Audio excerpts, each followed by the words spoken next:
Fashion की राजकुमारी की कहानी।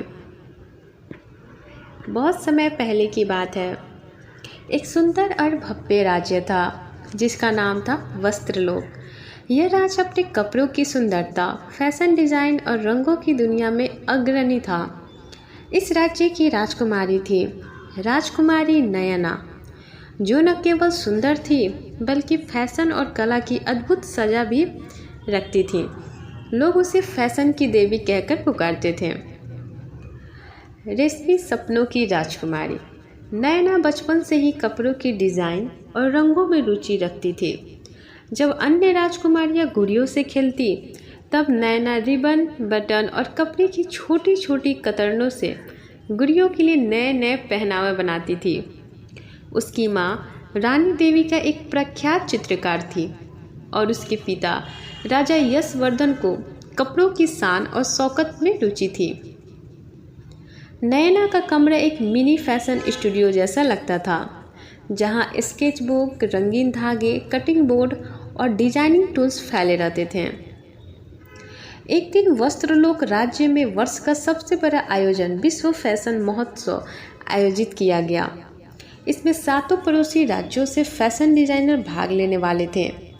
यही प्रतियोगिता इस बार और भी खास थी क्योंकि विजेता को न केवल फैशन सम्राट की उपाधि मिलती, बल्कि एक रहस्यमय जादुई रेशम सूत्र भी दिया जाता, जिससे कोई भी डिजाइन जीवंत हो सकता था।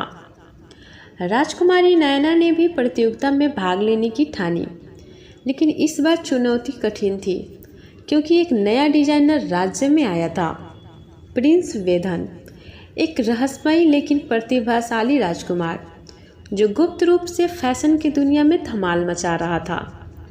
नयना ने दिन रात मेहनत की। उसने अपने डिजाइनों में लोक कला, पर्यावरण और आधुनिकता को मिश्रित किया।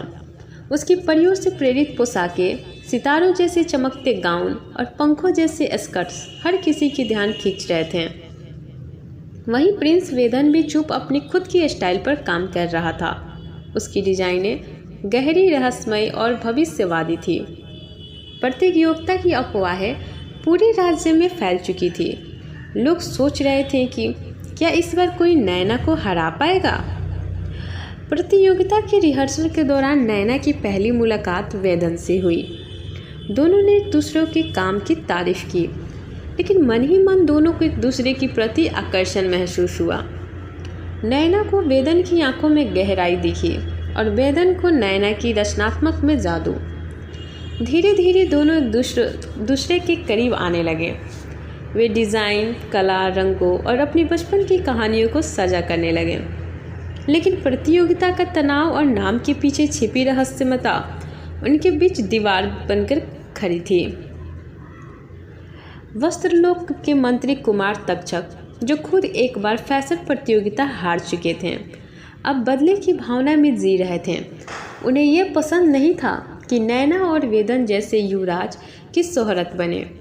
उन्होंने नयना की डिजाइन फाइल्स चुराने के लिए जासूस भेजे, लेकिन नयना की सहेली रिमी, जो कि होशियार दर्जिन थी, ने समय रहते सब जान लिया। रिमी ने नयना को चेताया और उसने अपनी डिजाइन और भी सुरक्षित कर दी। अंततः वो रात आ गई जिसका सभी को इंतजार था। विश्व फैशन मंच जगमगा उठा। दर्शकों की भीड़, कैमरों की चमक और मॉडल्स का रनवे पर चलना सब कुछ स्वप्न जैसा लग रहा था। राजकुमारी नयना ने अपनी प्राकृतिक श्रृंखला प्रस्तुत की, जिसमें वनों, पक्षियों और बारिश की प्रेरणा से डिजाइन की गई पोशाकें थीं। उसकी अंतिम ड्रेस इंद्रधनुषी रानी ने सभी को मंत्रमुग्ध कर दिया। प्रिंस वेदन ने भविष्य की योद्धा थीम के साथ साइबर फैब्रिक्स और चमकदार धातु जैसी पोशाकें पेश की। निर्णायक क्षण आ गया। दोनों के बीच टाई हो गया। निर्णायकों ने प्रस्ताव दिया, अगर तुम दोनों मिलकर एक संयुक्त डिजाइन बना सको तो विजेता घोषित किया जाएगा। नयना और वेदन ने मिलकर एक शानदार पोशाक बनाई, सपनों का संगम, जिसमें परंपरा और भविष्य का मेल था। यह पोशाक ऐसी थी मानो परियों और तकनीक का संगम हो। इसमें जादुई रेशम से बने पंख थे जो हवा से चलते ही रंग बदलते थे। ये डिज़ाइन इतना मंत्रमुग्ध करने वाला था कि पूरे मंच पर तालियों की गूंज छा गई। निर्णायकों ने दोनों की संयुक्त विजेता घोषित किया।